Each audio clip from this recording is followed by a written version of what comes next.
आपल्या इझीमाय एक्सेलमध्ये ऑप्शन आहे हायलाईट डुप्लिकेट.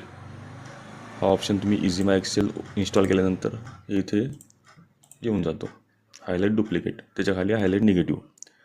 हायलाईट डुप्लिकेट म्हणजे आपल्याला ज्या व्हॅल्यू असतात त्यातले डुप्लिकेट व्हॅल्यू फाइंड करण्यासाठी खूप कामाचा ऑप्शन आहे. एक नावं आहे, यातमधला डुप्लिकेट नावं फाइंड करायचे असतील, मी फक्त सिलेक्ट करेल नावं आणि क्लिक करेल हायलाईट डुप्लिकेटला.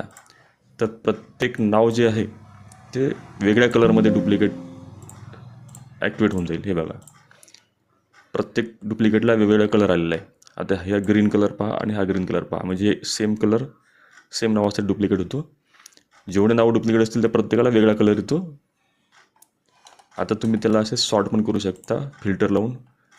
डाटामध्ये गेले आणि इथे जर तुम्ही फिल्टर लावले तर तुम्ही आता फिल्टरमध्ये तुम्हाला फिल्टर बॅक कलरचा ऑप्शन येऊन जाईल आणि डुप्लिकेट असतील त्यांचा कलर तुम्ही सिलेक्ट केला तर तुम्हाला ते डुप्लिकेट नावं फाइंड